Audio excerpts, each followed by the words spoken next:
Hello, you're listening to Teenagers Untangled, an audio hug for parents going through the teenage years. I'm Rachel Richards, former BBC correspondent, parenting coach, mother of 2 teenagers and 2 older stepdaughters. Hi, I'm Susie Asley, mindfulness coach, therapist, musician and mother of 3 teenagers. 2 of them are twins. Today we'll be talking about waving your kids off to university and how that can leave us parents feeling. And another topic that really gets parents riled up, manners. What are they and why do they matter so much?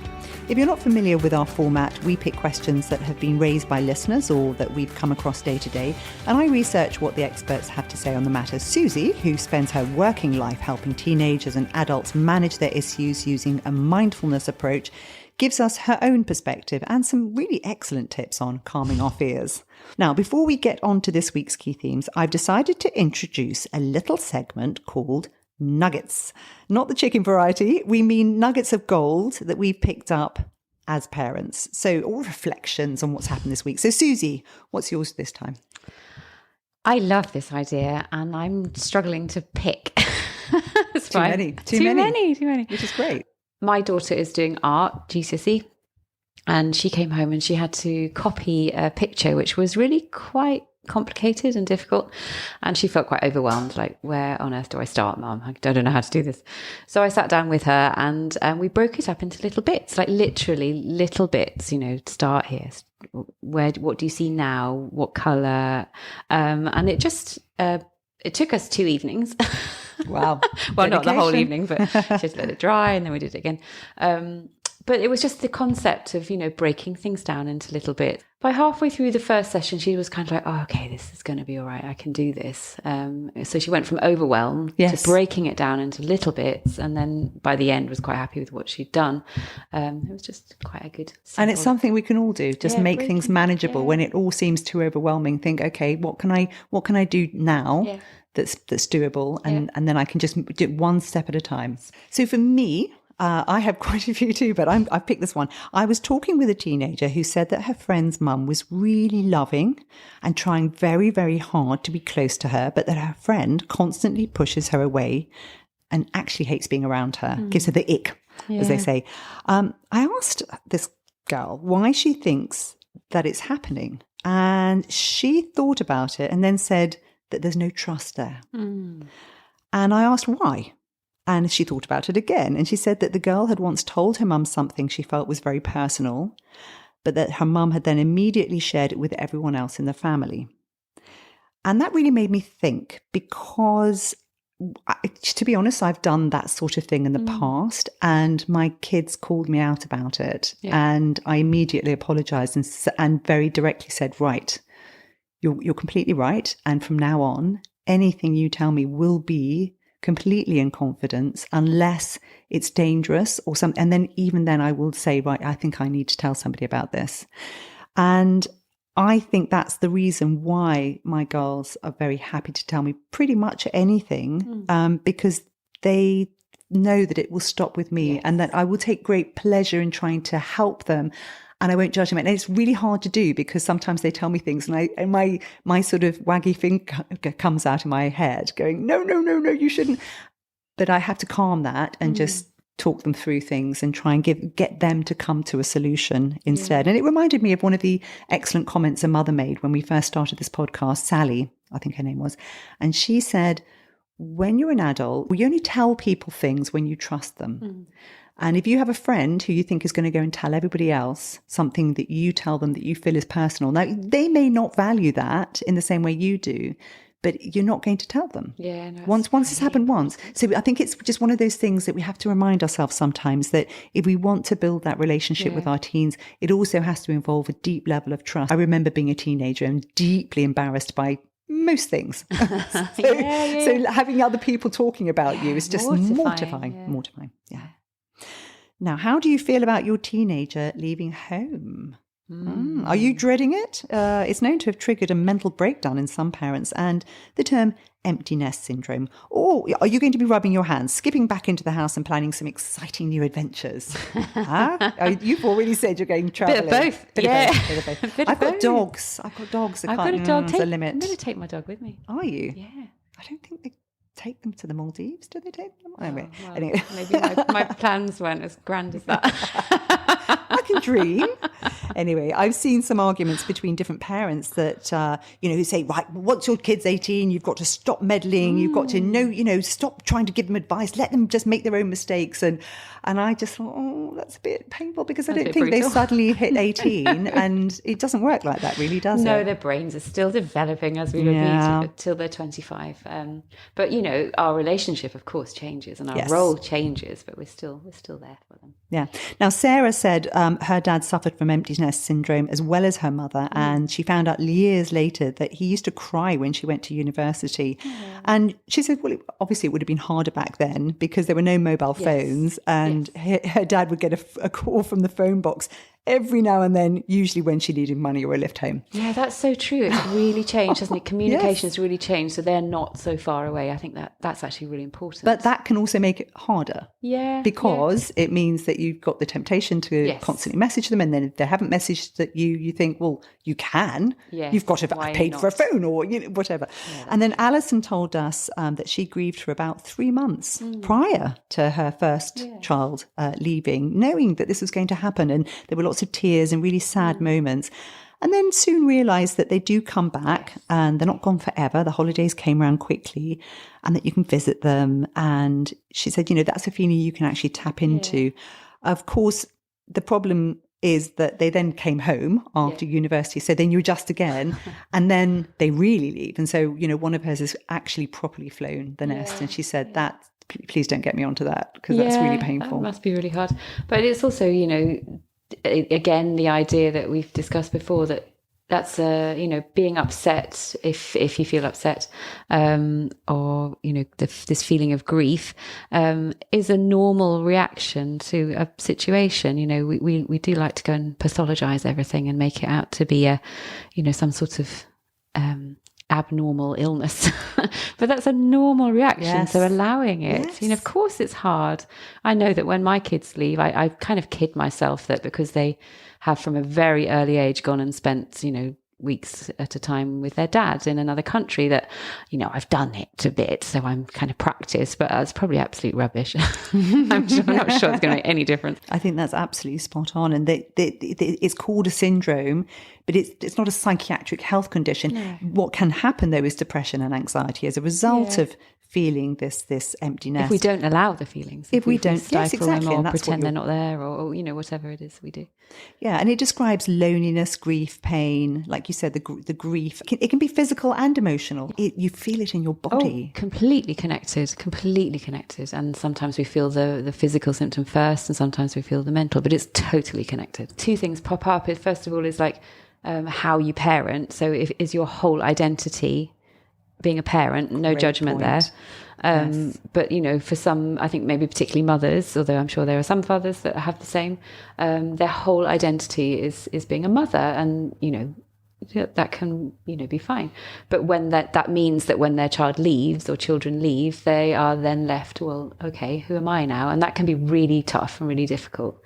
So looking at that and allowing that, and then, we are not our roles. We are way more than that. Yes. But if we haven't really explored that can be really painful. And being aware that this could come up is going to be helpful because you can start early. And actually, you don't even have to be an at-home mother. You don't have to be an at-home father.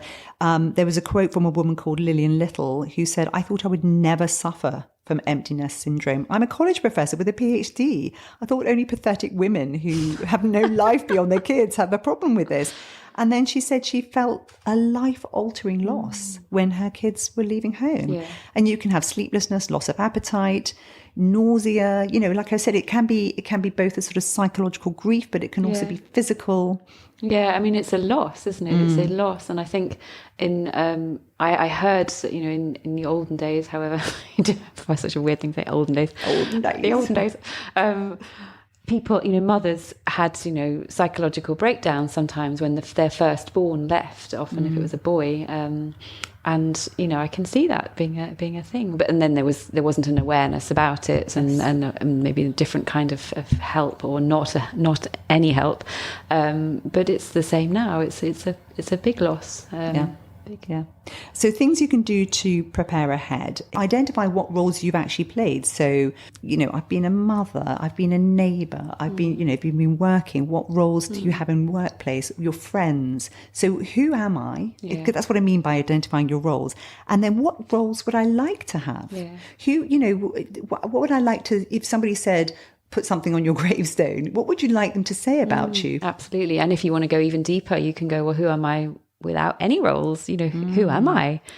Discovering your values. Yeah. Yes. Who are you when you're not being a mother, when you're not being a wife, when you're not being a caregiver or your work? Who are you without any label? I think I've discovered more and more about myself the more that I've questioned, well, is this what, this doesn't feel right, I want to do something else. What do I want to do? Who do I want to be? Absolutely. So I started charitable work. I was helping at a toddler group. My God, it was boring, and I just wanted to shoot myself every time. And I was cooking for them, and that was boring. And then eventually you find your thing. But so you did it through exploration, which is amazing. Yes, you need a run up to it, because it doesn't happen instantly. Yeah, no, it doesn't. No. So, and then reconnecting with your partner. Yes. Now, if you want to. I know, yes. Can of worms. I did meet a woman once who was working in a shop, and she said, this is my daughter's shop and I'm working here. And I said, that's so nice of you to help out. And she said, my husband's at home. Oh dear. So I understand that sometimes over the rough and tumble of life, that things can sort of start unraveling. Yeah, but it can be an opportunity, can't it? Because yes, maybe if people have drifted apart, it can be then a massive opportunity to look at it together if both partners are up for that. Of course. Try and plan to, what do we actually like to do together? So sit there and say, what kind of things would you like to do with me, by the way, not just going off and doing your own thing. And if you're on your own, if you're a single parent, because I think maybe then maybe you feel the loss even more because you're on your own with your child or children, and then suddenly you're really on your own.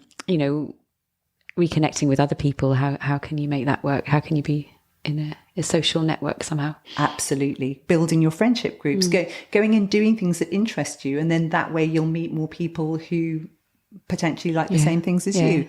It takes time. All of this takes time, doesn't it? It does, yeah. You're able to cook whatever meals you want. Yeah. Right? I love that when my kids go to Denmark. Experimenting, exactly.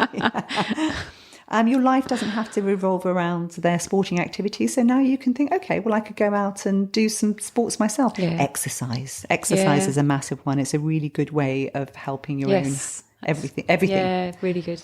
It's how you look at stuff, isn't it? And then that can sound really flippant and superficial, but it is how you look at stuff.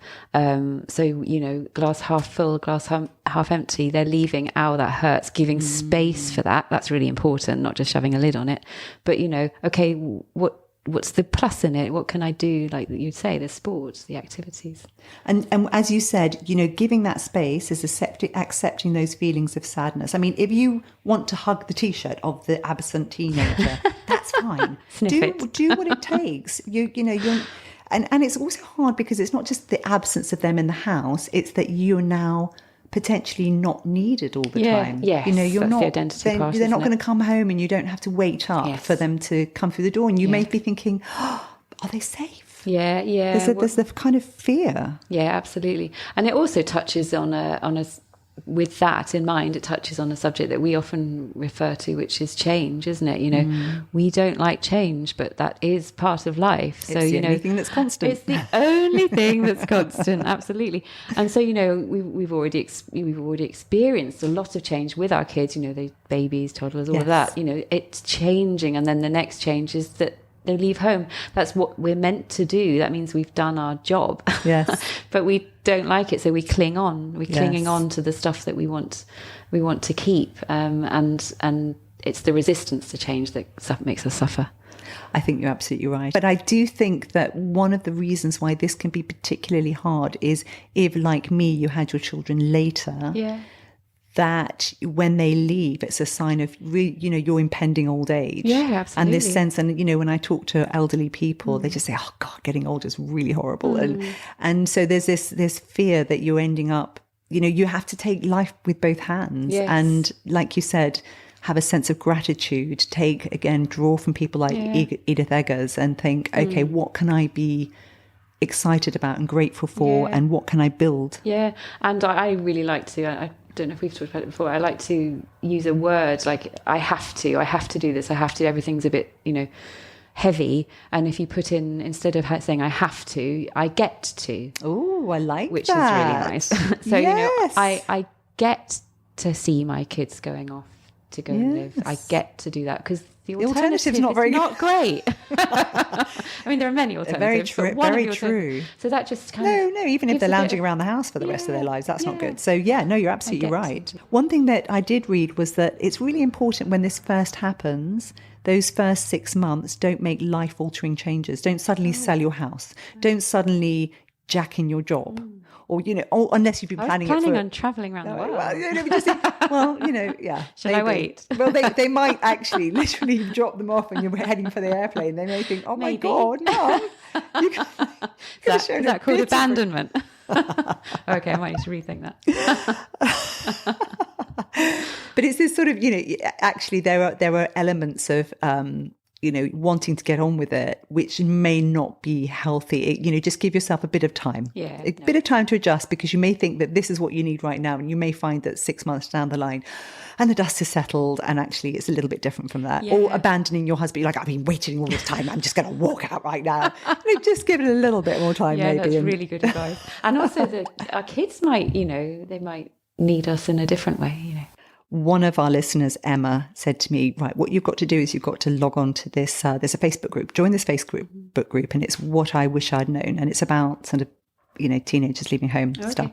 And I thought, oh, yeah, that's great. And I logged on and it's basically what I wish I hadn't known, because it's, all the teenagers who've gone to university and they don't like their course or, they've been sick and and all these parents coming on going, how do I deal with this? Oh, wow. It doesn't stop. No, it doesn't stop. And this stuff actually matters, being the backup, being the kind of, guy behind the scenes will say, okay, I'll problem solve with you. Yes, okay, they've gone away, but then they're not fully formed. Really young. So actually, it was literally what I don't want to. I'm scared now. I don't know.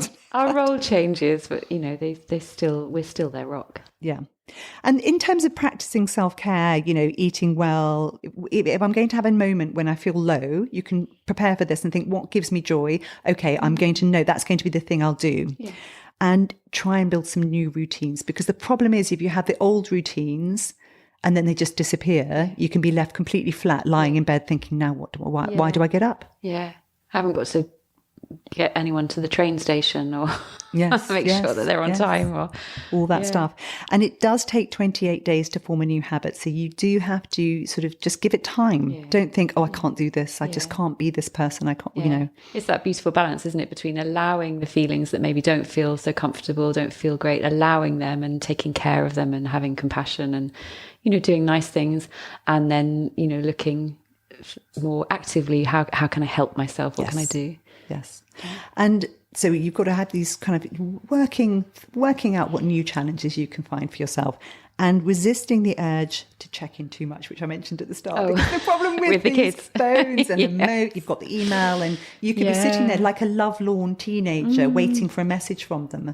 Thinking, they haven't called. Why haven't they called? What's happened? Are they dead? No, they're actually building a new life, and it's fresh as week, and there's lots of stuff happening, and they're probably going to call you when they need money. And the opposite of them going, I want to come home, and ringing you all the time wouldn't be great either. So it's great if if they don't call you, it's okay. And I love hearing all the gossip from my kids. So there are times when I'm thinking, I really want to ask them about this. And I just say, Rachel, go and do something else. Yes. Because also, if you're still checking in on them, you're not going to be able to move on with your life. So these are all, and finding ways to laugh. Laughing releases all sorts of... Laughing is good. Laughing's good. So how to remain connected with your child, because that's another sort of branch of this. And the most crucial thing is don't pass on this weight of grief. Yeah. So you can say, I'm going to miss you, but I'm so happy for you. Yes. And but ladening them with, I'm so alone, and you haven't called me. It's just the best way to make them just not want to call you. Yes. Or to call you and feel miserable in their new life because they feel like they've let you down, or whatever your relationship is. It's really unfair to do that when it's a difficult thing for them to do. Yes. It's like anew. It is. It's like when we talked about it with the lone parenting, didn't we? When the kids go off to the other parent, it's exactly the same. You say you're going to miss them because it's nice to know you're being missed. Yes. And I'm going to be doing this and this and this, so that they're not imagining you sitting at home, you know, looking at your phone, having your one person meal. Or your they know you're out doing something fun. That's really nice for them. And remember that some of them will have moved into halls of residence at university, and it will be probably fun but horrible because they're sharing with all these other teenagers who don't have any hygiene standards, so they're having to cope, and it can be really hard for them. So then hearing their mother all the time will make them feel like, I just want to go home. And it's not what you want. It's not, you might want that. It's not the right thing to want. It's not what we should want. Let them make a few of their own mistakes, but be that backup. So just be there. And if they just say, look, anytime you want to call, if you want to talk something through, or part-time job, full-time availability. Interestingly, though, I read the Pew Research Centre in 2016 reported that for the first time, living with parents is now the most common situation for people ages 18 to 34. Wow. Which is a bit, wow, really? That's and really high. These are called boomerang kids. Yes. Where they go away and then they come back.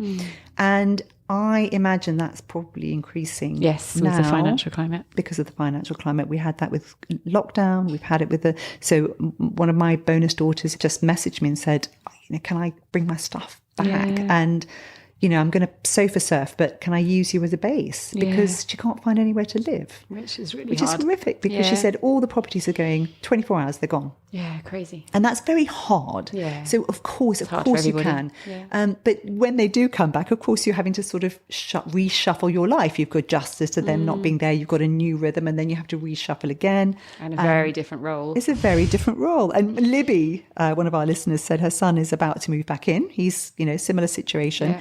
He's brought his stuff back, rearranged the room, programmed Alexa to switch on lights and an alarm every morning at 6 a.m.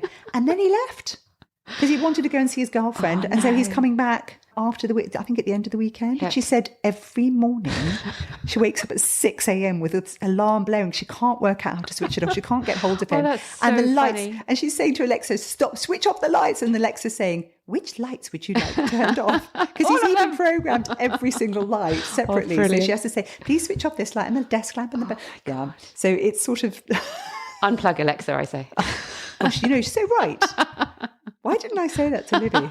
Libby, just unplug it. It's just a reminder. There are 2 gifts we should give our children. One is roots and the other is wings. Oh, I love that. Yeah. And we can just come back to that and just say, if they're not there, it's okay. I'm still providing the roots. They can still come back. But I've given them wings, and it's something amazing that I've done. It's beautiful, and they will come back. If you're suffering a deep sense of loss in it, and you're not able to get out of bed, you're not able to function, and this continues, it's worth speaking to a doctor. Yeah, because you can tip into depression. Yeah, yeah. The normal grief is a normal response to a situation that's difficult. But if you get stuck in it, that's hard. Yeah. So don't feel afraid about just getting a little bit of help, but don't jump at it straight away. Just understand that it's okay. It's normal. You're normal. You're not weird. It's fine. Any big shift in life circumstances can feel unsettling. So acknowledging it has to be the first step to coping. And send any comments or questions you have to help@teenagersuntangled.com.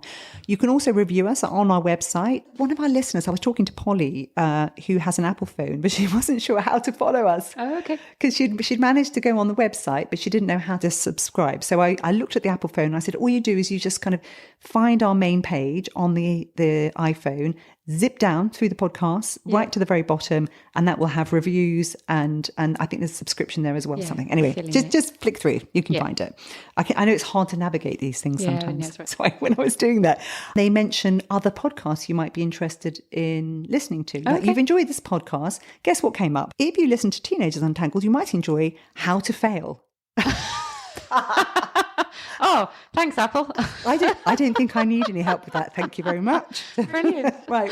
We'll talk about manners next. But Susie, we've had some excellent feedback from Natalie in Italy. We have, which actually made me cry. You were hormonal. I was quite hormonal, but it still made me cry. I cry at many things there.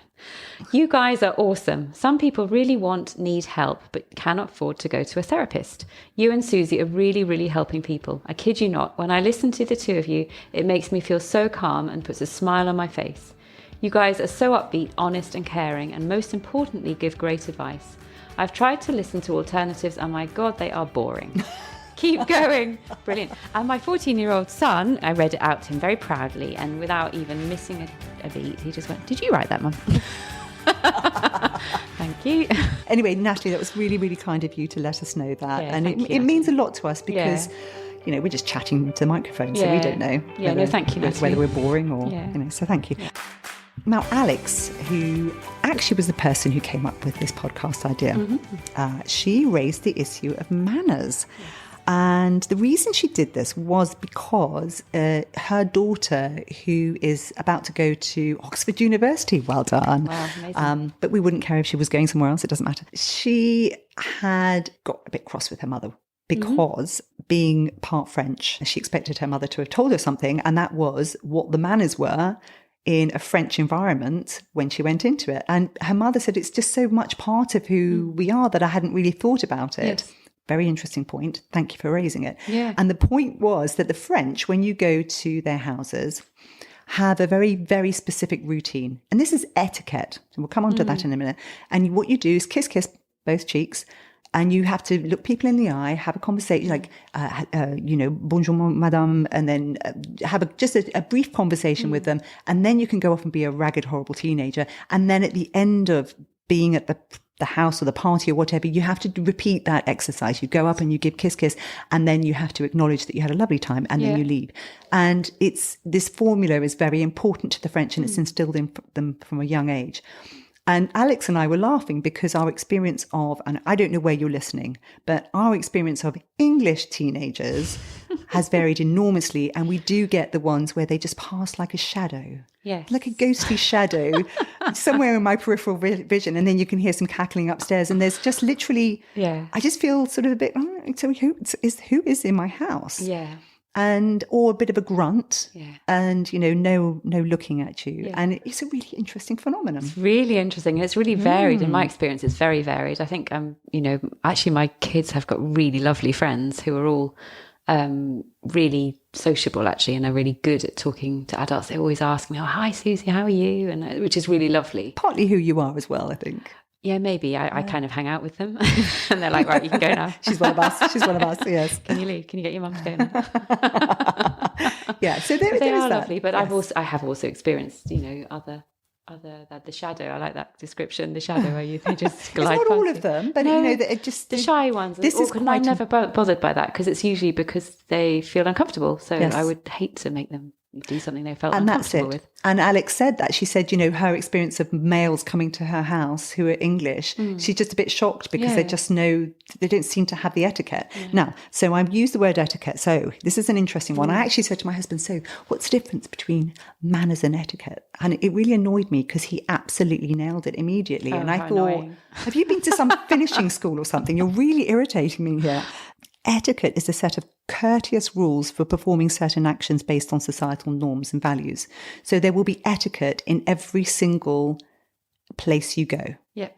In Japan, there'll be etiquette. In America, there'll be, anywhere you are, there's etiquette. And these are the things that are expected of you to be part of that group. It's an easy way of them spotting who's an outsider and actually keeping you outside.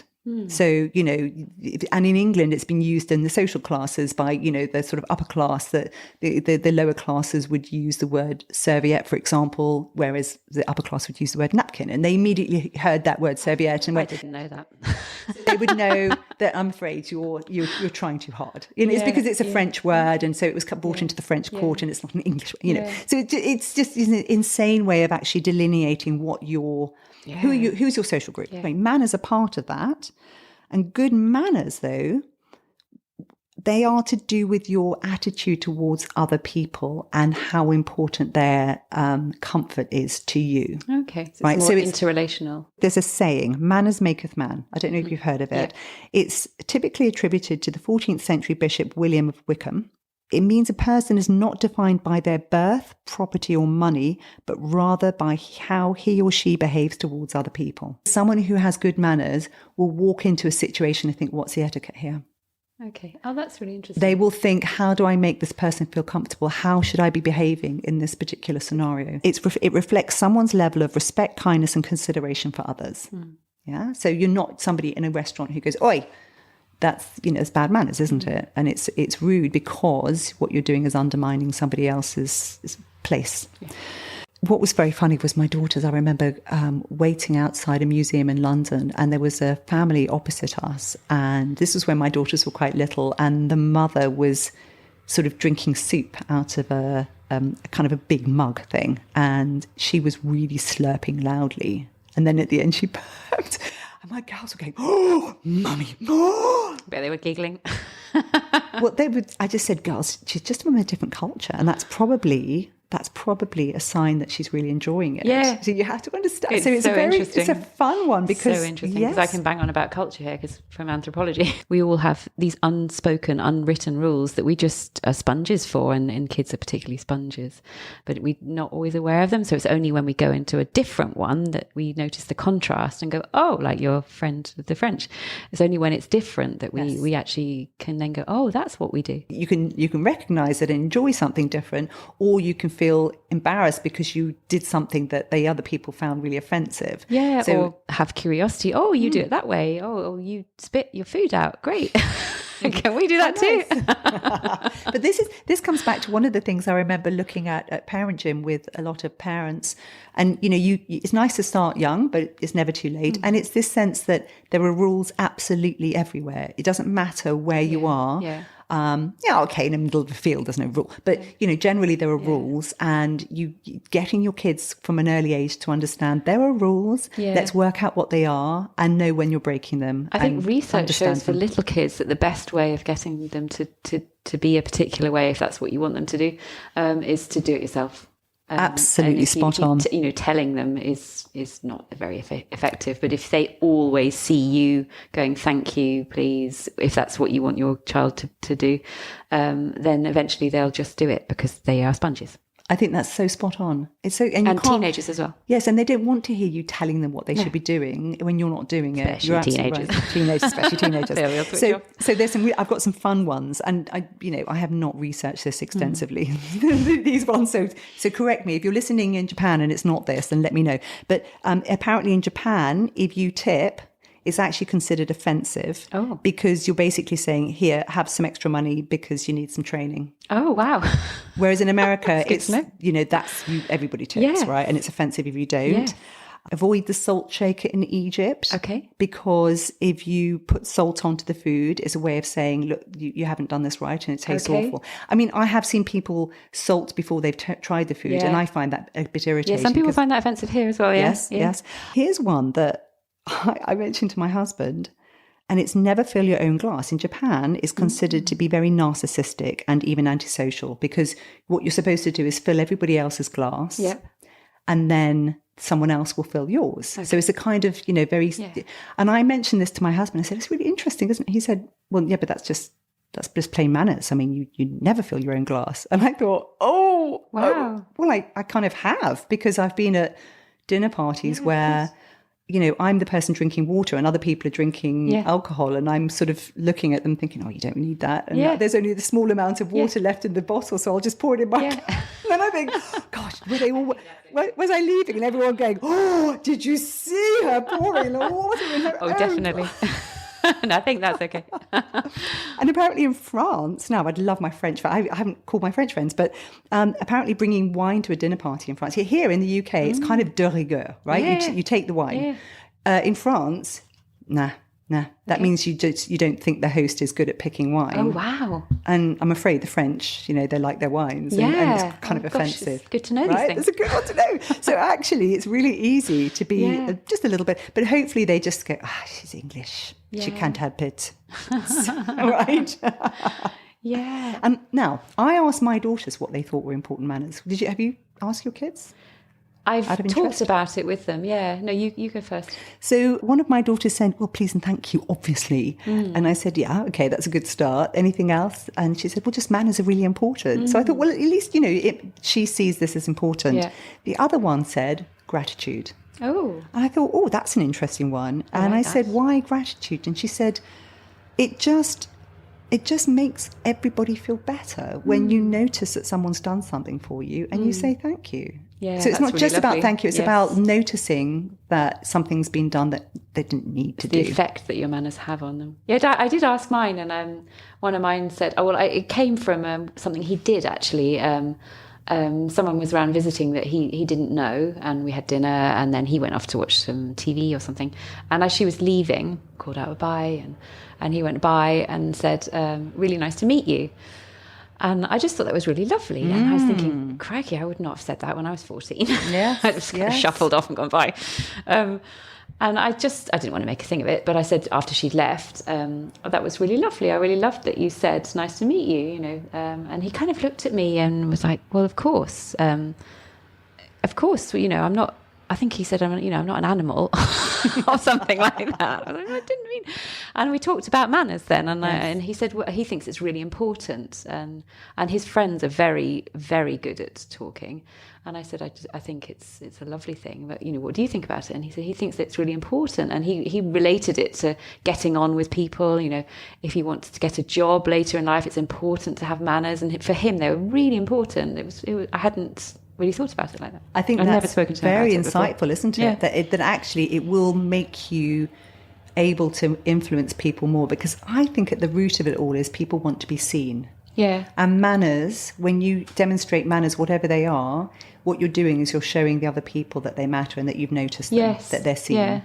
I mean, there is a boundary in it as well, isn't it? You know, the idea that we make our kids, you know, say these particular things, or, you know, or even physically, you know, you make them go and hug a relative when they don't want to. I don't like that. No, me neither. But to sort of, I just come back again to that, you know, they will do what you do. So if you are, you know, nice to people, they will copy it to some level. I mean, I have to add that at the same evening where one of my children did the nice to meet you, we had a takeaway, and one of my other children was trying to grab as much meat as possible from one of the containers. And I had to stand behind the guest and go, pass it on. That's so funny. That's so funny. Where are your manners, kind of thing. That's so you funny. know, same family. And the interesting thing is, so for example, when I went to Israel, because I worked in Israel for a while, I'm not Jewish, long story, but I remember being stunned into complete silence when I got to a meal, and basically everyone talked over everybody and grabbed the food. The food went down on the table, everyone grabbed. And someone nudged me and said, take, otherwise there won't be any left. Yeah. And I just looked at him and I thought, how does this work? Because in England, you have to wait until there'll be somebody who's the host who will say, right, you know, would you please help yourself? And you wait to be given that sign. And also people My child doesn't. No. See, but you see, what's really interesting is for some people, that's really not that, you know, and it's quite a big thing to move into a different That's the point, isn't it? Yeah. It's the different culture. I mean, I lived in Denmark for years, and they don't have the word please. For an English person, that must have and they don't do small talk. So I went as a very early 20s, quite shy, and, you know, making really bad small talk probably, and they just look at me like I was a complete loser, like why are you dribbling on about that? And then you get used to it. Right. So but again, it's the contrast, isn't it? We know what we do when we meet somebody who does something different. Yes. I'm getting used to that, but they don't have the word please. So my kids are bilingual, so when they come back here, they have to, you know, adjust, use please again. You know, they have ways of being polite, but they use different words. Yes. And, you know, you're sitting at the meal table and, you know, pass me that. Yes. Much more direct. Or it's super polite. Can I, I think the literal translation is, can I beg you to pass it to me, or something? It sounds weird translated, but they do have ways of doing it, but the norm isn't to say please. No. And I think when we're talking to our teenagers about it, it's just making them aware of it, making them aware of what it is that you're saying when you have good manners. Yeah. It's about showing respect and just being kind to other people, and also being aware that you're going to go into scenarios where you don't know what the etiquette is. Yeah. But if you are aware that there will be manners and etiquette, your manners will make you think, okay, how does this work? And maybe stand back for a second and just look at what other people are doing before you wade in and you know, become the person who did the bad thing. And they're also quite quick to notice when somebody is being off with them, I've noticed. Yes. So maybe they know what feels bad. They do. So kind of going again on as I'm always banging on about, you know, how does it make you feel, the way you are in the world? How try and have empathy. How does it make you feel when people aren't nice to you or polite to you? Not very nice. Okay, well, maybe not do that yourself then. I think that's absolutely spot on. And that's one of the things that made me think more recently when I hosted a party for one of my children. And it was fascinating because two of the kids who turned up were incredible. They walked straight up to me and my husband separately and said, hello, Mrs. or Rachel, how are you? Yeah. How's your summer been? What can I do to help? Wow. Not can I help you? It's what can I do to help? Yeah. Can I help? Can I carry that out? Checked in with me a couple of times during the party. How's it going? Can we clear this away? Blah, That's blah, blah. amazing. I know, wonderful. And then at the end, coming over and saying thank you so much. One of them even sent me a thank you card. Blimey. And then there was another kid who turned up to the party who basically my kid.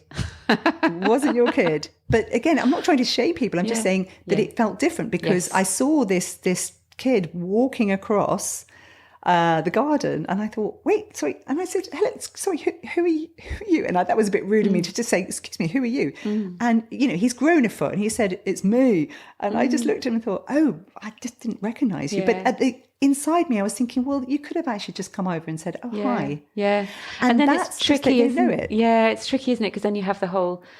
There are children who are shy. I mean, I'd have been mortified at that age to have to speak. Yes. And I know that some of them, they find it really challenging. So it's doing it, in a way that suits them as well. Nudging them out of their comfort zone a little bit, but not making them be a way that is hideous for them. Yes. But I think we as parents can help with this because, for example, one of my daughters has a friend who's painfully shy and she brought her friends over and they all just did the whole ghost thing, just wandering off upstairs. And I said to her afterwards, would you please tell them to come and say hi to me? Just to say hi. And she said, oh, she's really, really shy. And then I saw her just in passing one day and I said, oh, hi, how's it going? Hi, and the feedback I got was that she was really delighted to have me say hi and to acknowledge her. And I said to my daughter, well, tell her that's how other people feel when she acknowledges. So it's this slow iterative process of just saying, so if you felt good, then it feels good for other people. And it's, don't try and shrink your place in the world. Take your place and make it a good place. Yeah, and do it in an organic way as a mirror and nudge them a bit. Yeah. So I don't have a whole list because as we are finding out, there are many, many ways of offending people as well as showing. And many people are very offendable. Yes, offendable. But that's the other one. That's the other one. Because, my father was really easily offended and it was just, and sometimes you can't, it's not even consistent. No. Like you can do one thing and then they find that really offensive and then whatever. Yeah, my grandparents and my parents think that they find it really offensive if someone's wearing a hat inside. Yes, well, of course that was an old-fashioned thing. And my kids you have to doff your cap. Yes. I mean, it makes sense. There's a history behind it, but okay. There are things that we don't have to keep doing. But again, that's about saying to them, okay, so the reason they're like that, like coming back to the what should we tell our girls to wear? Yes. When you're coming into the older generation, it's a mark of manners and respect to say, okay, I get that you're going to find this uncomfortable. Yeah. So just because it's your space, I'm just going to come into it with your sensibilities, and that is manners. Yeah, absolutely. That's absolutely right. My granny used to say that her granny would put, if she had elbows on the table, and I was always like, why is that rude to put elbows on the table? I don't get it.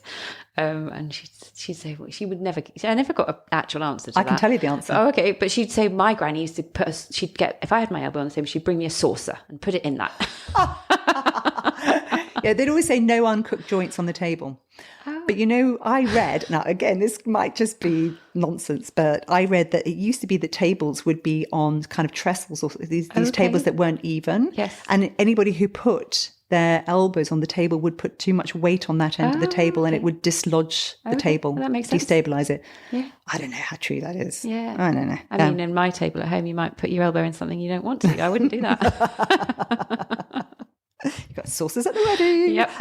We don't have sauces. Basically, things to look out for is language. So how are you using your language in a setting? What's the way to speak to people and switch? So, okay, I know you talk to your mates like that, but you're not going to use that language in this setting. Yes. Just be aware of it. Yeah, that's really good. Being friendly and respectful. Dressing appropriately. Again, just knowing that when you go into another setting, it might just be a different dress code. So just being aware. Yeah, and giving them the choice. If they have the information, they can then choose. Precisely.